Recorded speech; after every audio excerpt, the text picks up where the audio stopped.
Welcome to Sacrilegious Discourse. I'm husband. And I'm wife. Together we're reading the Bible for the very first time.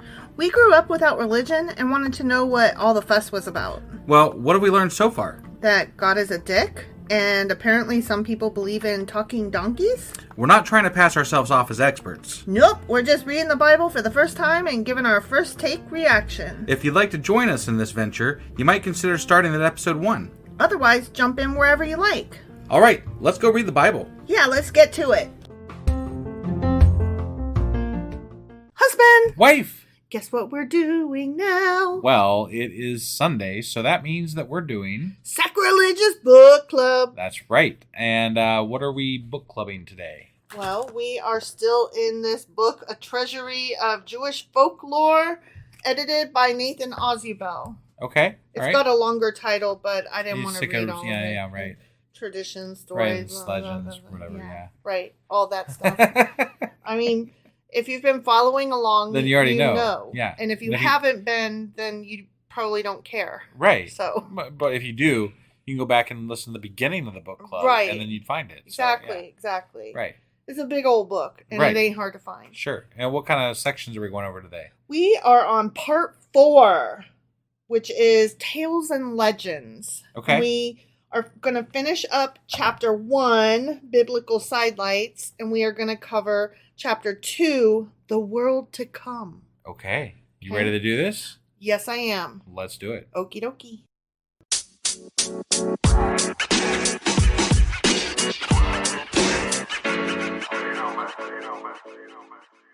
Okay, so before I start reading a couple of selections, I just wanted to remind you that this chapter basically talked about how, like in the introduction to this chapter, it talked about how Jewish folklore was never like solidified. Like they've been, the religion itself has been evolving, and writings and thoughts about it in the Midrash and the Are consistently Ibid. added. Yeah, they keep being added to the collection so that it just continues to grow. Right. So a lot of these are about characters from the Bible in this section.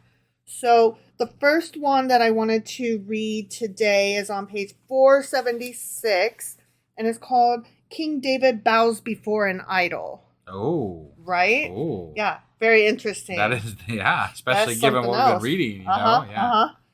When David reached the summit of the Mount of Olives, he said to his servants, "Go and find me an idol and bring it here." Mm. When David's servants went to do his bidding, they met Hushai the Archite, the king's friend. He asked them, "Where are you going?" They answered, "David, our king, has commanded us to bring him an idol." Astounded, Hushai went to David and asked, "Tell me, O king, why did you bid your servants to bring you an idol?" Yeah, why did you, David? Right? And David replied, "I wish to bow before the idol." Okay. When Hushai heard these words, he rent his garments and strewed ashes on his head and cried aloud, "Woe is me, that a man like King David should bow before an idol." Oh, he's so upset. Yeah. Then spoke the king, "Do not grieve so, my friend. Don't you know how great my fame is throughout the world? All who have heard of me say, there is no man as virtuous as David. He rules his people with the fear of God in his heart. He does only good, metes out justice, and fulfills all of God's commandments. Now therefore consider, Hushai, when the people hear about my miserable plight, how my son Absalom attacked me and tried to kill me, what do you suppose they will think? They will say, 'What a waste to worship such a God. With him there is neither justice nor reward of virtue.' For that reason, I have decided to bow down before an idol in order to defame myself. Then people will be able to say, 'There, you have proof there is a God in heaven and a sovereign over the earth. He rules with truth and with justice and punishes even mighty King David for his idol worship.'" Okay. Yeah. So he's admitting that something bad happened, and he's like, well, since that bad thing happened, I'm going to give them a reason to not blame God for it. Yeah, exactly. So. Exactly. So But He's going to say the reason that happened was punishment because I bowed before an idol. But that's fake news, Yeah. That's fucking you're creating a story so that other people you're will believe in your God. Right. Yeah. Yeah, that's spreading a false message. I don't agree with that. I think that's shitty actually. I totally agree. So, but okay. I thought it was an interesting story, like you said, it's an interesting story, yeah. What we've been reading about. Right. Okay, the next story is on page 477. It's called Better Than a Dead Lion. Once King David said to God, Lord of the universe, I beg of you, tell me the day when I will die. God answered, I have decreed that no mortal should know his last day. Then tell me, how many years will I live? David implored. I have decreed that no mortal shall know the number of his years on earth. Tell me then, O Lord of the universe, on what day in the week will I die? And the Creator answered, you will die on the Sabbath day. Let me die on the day after the Sabbath, pleaded David. That cannot be, answered God. The rule of your son Solomon begins on the day after the Sabbath. Okay. Then let me die a day before the Sabbath, implored King David. No man may die before his hour comes, answered the Almighty. Dearer to me is the Torah that you will study for one single day than 1,000 sacrifices your son Solomon will bring upon my altar as king. Really? I guess. Wow. I don't know. Okay. It seems weird, but yeah, whatever. It is weird. From that time on, King David spent the entire Sabbath day in devoted study of the Torah. And when the Sabbath on which he was to die arrived, the angel of death rose up against him, but he had no power over him, for King David did not cease his studying. What shall I do with him? Cried the angel of death in exasperation.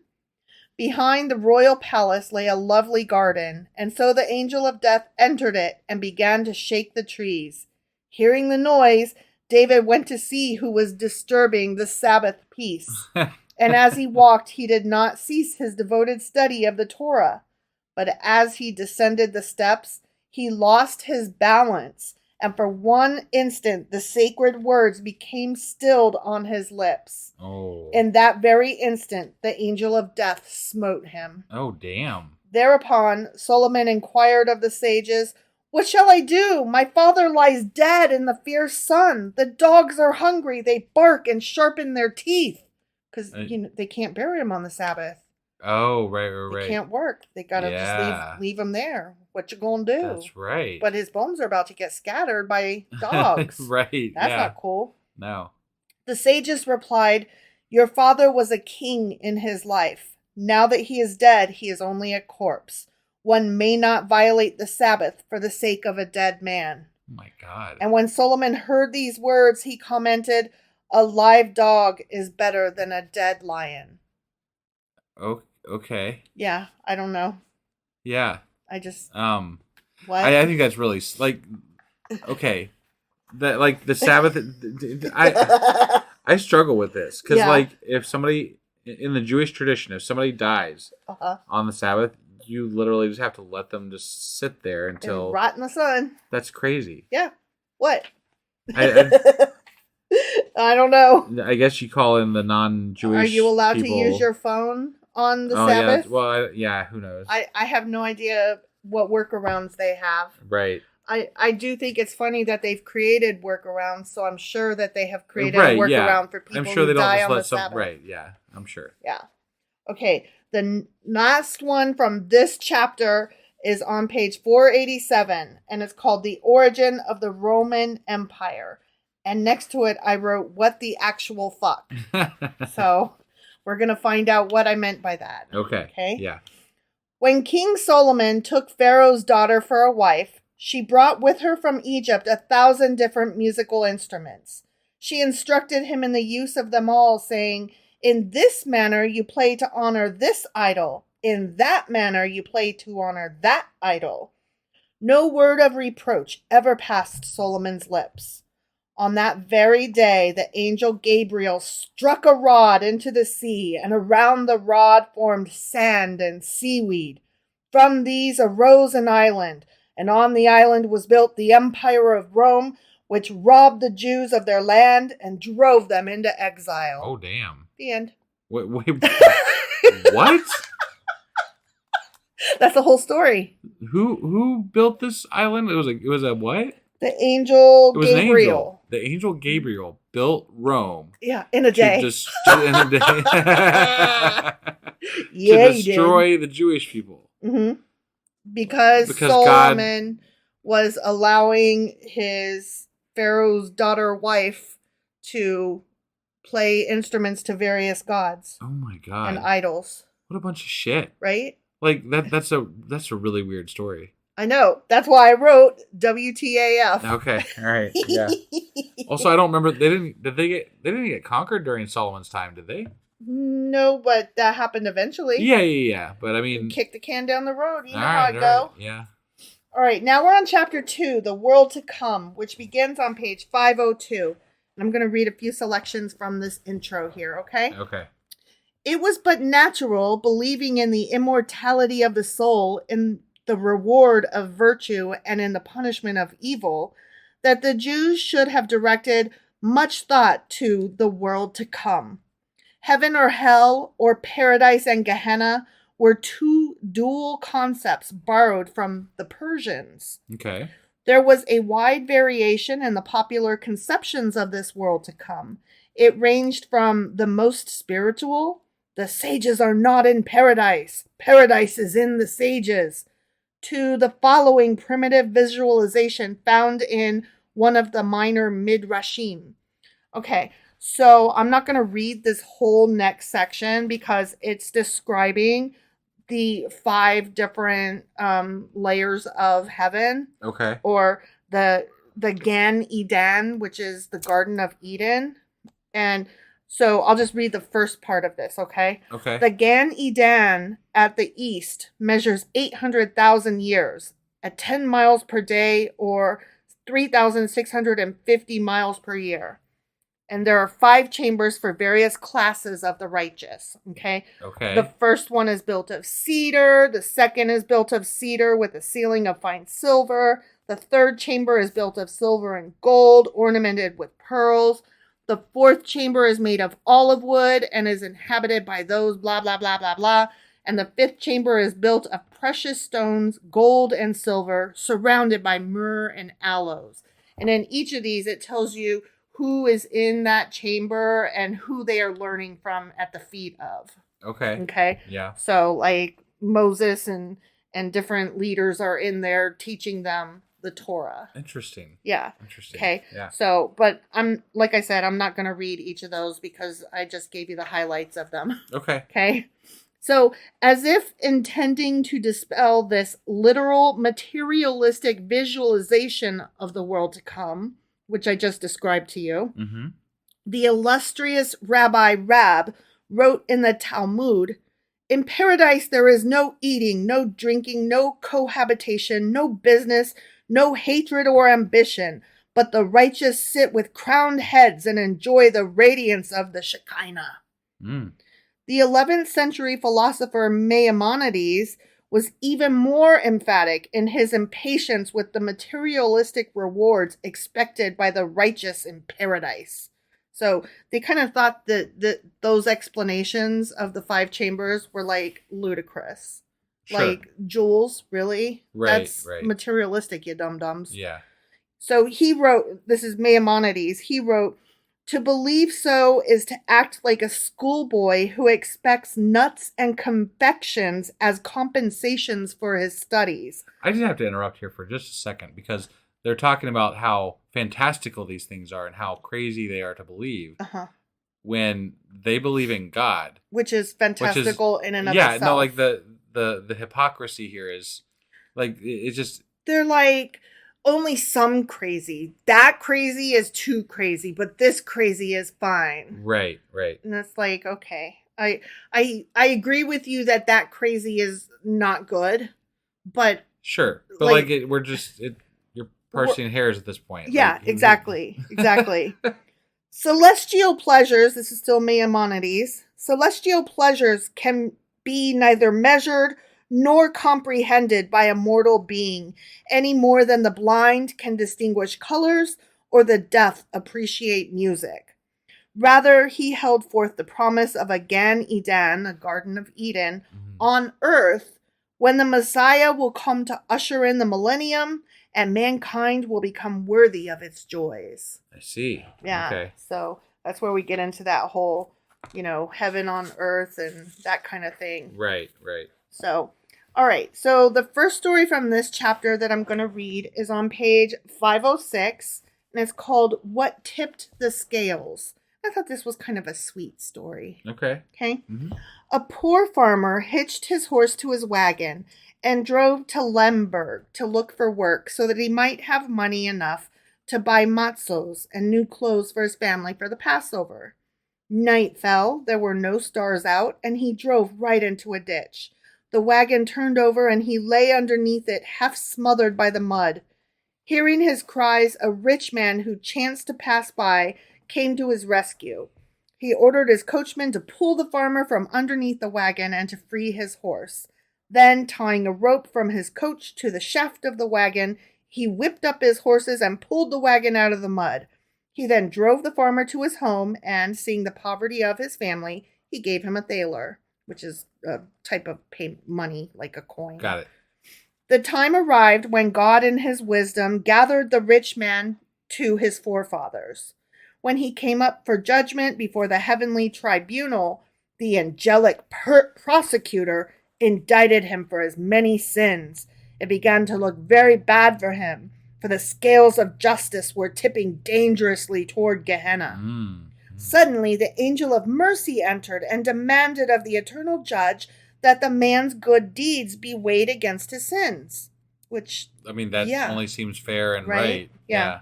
Like, you guys literally take time for this argument for every single person, huh? God agreed with the angel of mercy, and the poor farmer and his family, whom the accused had aided, were placed in the scales. Not enough, cried the accusing angel. Let the poor farmer's horse and wagon be placed in the scales, asked the angel of mercy. God agreed, and it was so done. Yeah. Not enough, cried the accusing angel. Damn, this guy must have fucked up a lot. Right? Yeah. Place in the scales the mud which covered the poor farmer when the accused pulled him out of the ditch, asked the angel of mercy. The supreme judge, God, agreed, yeah, gave his consent. And no sooner was this done than, lo and behold, the scales of justice tipped toward paradise. Wow. Yeah. Man. Because he saved that farmer. Lucky guy. Right? Yeah. He lived a life clearly of lechery and just badness, but he did one nice thing and they were like, oh, let him go into heaven. Why don't ya? Right. Won't ya? That's the selling point, right? That's the when you why else would somebody that is leading a life of debauchery, yeah, why would they choose to suddenly follow God, right? Right. Well, here's your out, right? Yeah. You do one kind thing, and maybe it'll be enough to save you. The angel of mercy will surely take my side. Right. Yeah. All right. The next one is on page 507, and it's called Tapers to Heaven. A widow once came to the rabbi. She was all in tears. Her daughter was being married, but she had no candlesticks to place on the festive table. She was afraid of being humiliated before others. So the rabbi gave her his best silver candlesticks. When Friday dusk came around, the rabbi's wife went to light the Sabbath candles. What was her dismay to discover that her beautiful silver candlesticks were gone. Oh. Thieves must have carried off my candlesticks, she told the rabbi, aghast. Shh, don't get excited, murmured the rabbi. No one stole our candlesticks. They've gone to light our way into the world to come. Okay. Yeah, that's it. Yeah. That's it. All right. And that's all I got. That's all I got. I don't know what to say about that. That was also kind of a weird story. Right? Yeah. So. Yeah, that chapter was like less than impressive, honestly. It was all right. We've definitely read worse in this book. So that is true. I'm not complaining too much. Right. But The one that I'm going to recall from this, though, is like the 3-sentence one where that Angel Gabriel was like, you, Solomon, let your wife do musical things and badness to idols. Right. So I created the fucking Roman Empire to destroy you guys eventually. That is definitely weird, yeah. Right? Yeah.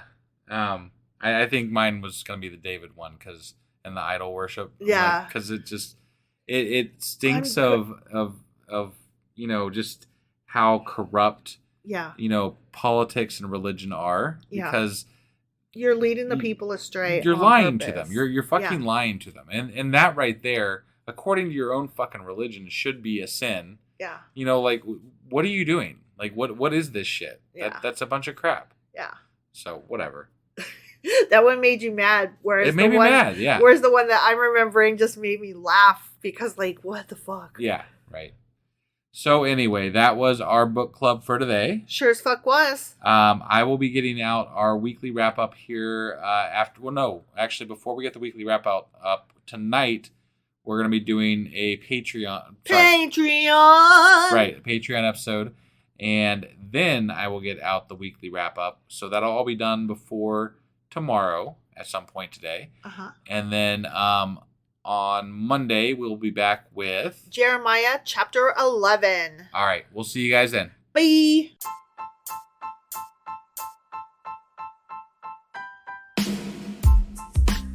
Hey, wife. I guess that's the end? But husband, that's just sad. It doesn't have to be. We are on lots of social media platforms like Twitter. Our handle there is sacrilegious_D. For D's nuts. Oh my God. Stop doing that. Anyway, we're also on Facebook, Instagram, and Pinterest. There's a link to all of our social media sites at our website. Ooh, we have a website? Yeah, it's sacrilegiousdiscourse.com, where you can also find a link to our merch shop. We have a merch shop? Yep, we have podcast-themed clothing, mugs, notebooks, and more, as well as an atheist and science-themed products. Wow, our fans should really go check that out right now. Definitely. They can get in touch with us by sending an email to sacrilegiousdiscourse@gmail.com. But before they do that, we could really use some help. Oh yeah? With what? Well, it's not free running the podcast, and we need some financial support in order to get better equipment, which will free up time so we can concentrate on our podcast and our fans. Okay, so what should they do? Head over to patreon.com/sacrilegious discourse and sign up as a contributor on our podcast. Supporters there receive additional bi-weekly episodes that we record just for our Patreon members for as little as $2 a month. Also, we'd really appreciate it if you would like and subscribe on whatever platform you're using. And Apple Podcast reviews help us out tremendously. Like and subscribe. Leave an Apple review. Join us on Twitter. Support us on Patreon. That's a lot of instructions. Don't forget to say thanks. Thanks. Okay, bye.